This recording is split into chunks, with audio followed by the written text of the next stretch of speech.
I didn't mean for her to hear me. That was the truth I clung to in the moments before everything changed. The station called Varelian Exchange was never quiet. Even in the outer rings where humans like me were usually assigned, there was always the hum of alien languages, the hiss of atmospheric translators, the distant rumble of docking clamps. It was a place built for commerce, not intimacy, and certainly not for whispered thoughts.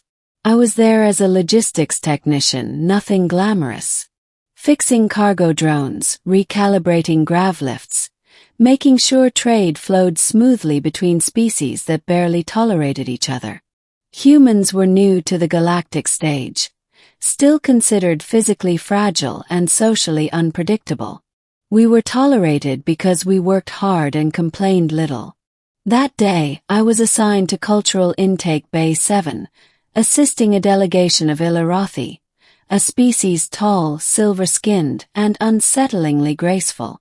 Their culture was rigid, hierarchical, and brutally honest. Beauty among them was a currency, and imperfection was not forgiven. That's when I saw her. She stood slightly apart from the others, hands folded, posture perfect, eyes fixed on the floor. Where the other Ilarathi shimmered with ceremonial markings and polished crests, hers were muted, uneven. Her left facial ridge curved differently from the rest. To human eyes it was barely noticeable. To them it marked her as flawed. The others ignored her. Not openly. No insults, no violence, but the absence of acknowledgement was worse. She was invisible in a room full of people. I found myself staring longer than I should have. She was beautiful. Not in the sharp, intimidating way the other Ilarathi were, but in a quiet, almost fragile way. Her eyes, deep violet, reflective, held something I recognized too well. Loneliness. I leaned closer to my console, pretending to check readings, and whispered without thinking. She's so beautiful. I wonder if she'd ever marry someone like me. It was barely sound. Breath really. Private thought given shape. I didn't realize the Ilarathi auditory range extended far beyond human norms. The air shifted. I felt it before I saw it. The sudden stillness, the way conversations faltered. I looked up. She was staring directly at me. Her eyes were wide, unblinking.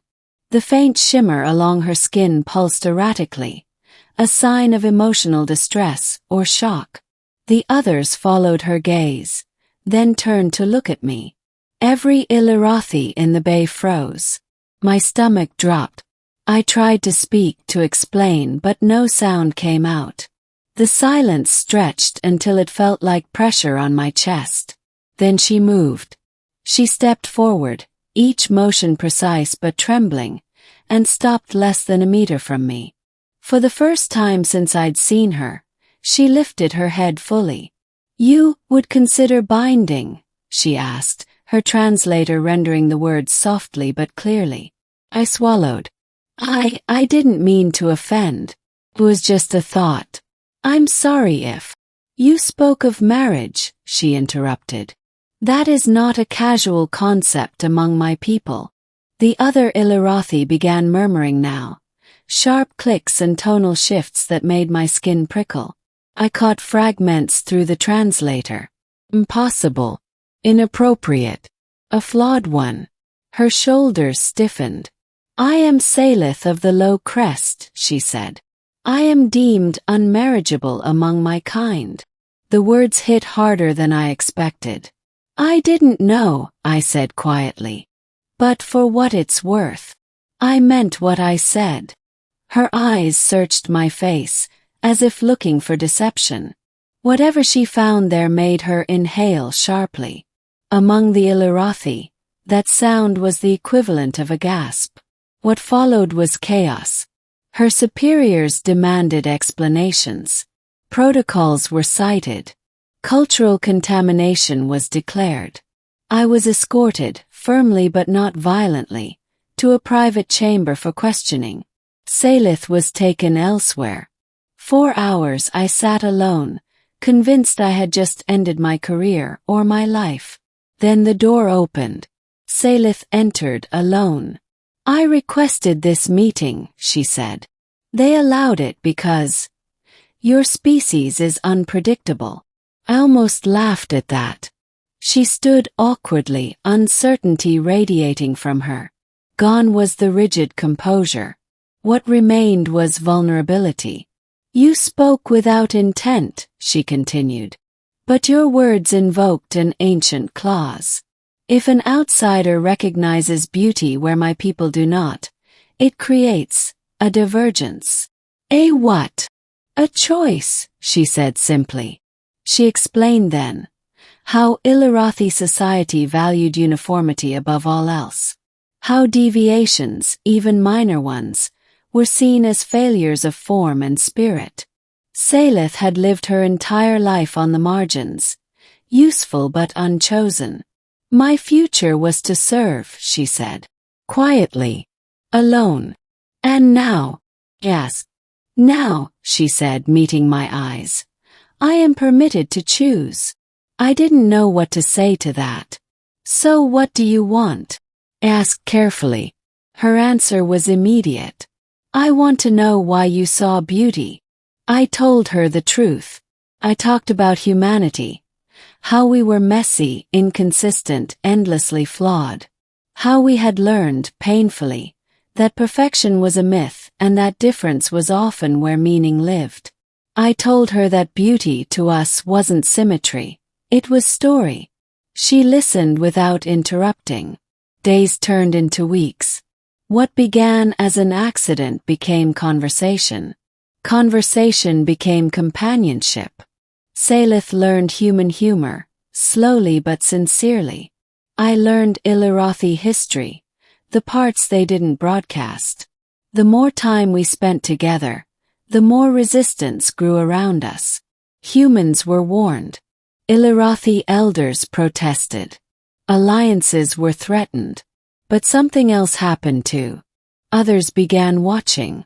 Other Ilarathi with quiet deviations. Other species long dismissed by their own kind. They saw Salith stand beside a human, unashamed, unhidden, and something shifted. The final confrontation came before the Ilarathi Council. They demanded Salith renounce the bond, return to her assigned role, restore order. She stood before them, taller than I'd ever seen her. You taught us that perfection sustains civilization, she said. But you were wrong. It only sustains silence. They turned to me then, expecting fear. Instead I spoke. We don't see flaws the same way, I said. And maybe that scares you. But humanity didn't survive by rejecting what was different. We survived by protecting it. The chamber was silent. The ruling that followed shocked everyone. Salith was granted autonomy. Not because the council agreed, but because denying it would expose the fragility of their beliefs to the entire galactic network. He chose to leave. With me. Years later, humans and Ilarathi would mark that moment as the beginning of a cultural reckoning. Mixed delegations. Shared philosophies. Slow, painful change. As for us, we settled on a small frontier world, far from councils and expectations. She still struggles with the scars of her upbringing. I still struggle with the knowledge that one careless whisper reshaped 2 lives. Sometimes she teases me about it. You know, she says, eyes bright, if you had whispered louder, this would have happened sooner. I laugh and pull her close. 'Cause I learned something that day. In a galaxy obsessed with perfection, it was a human whisper, unintended, imperfect, that proved the most powerful force of all.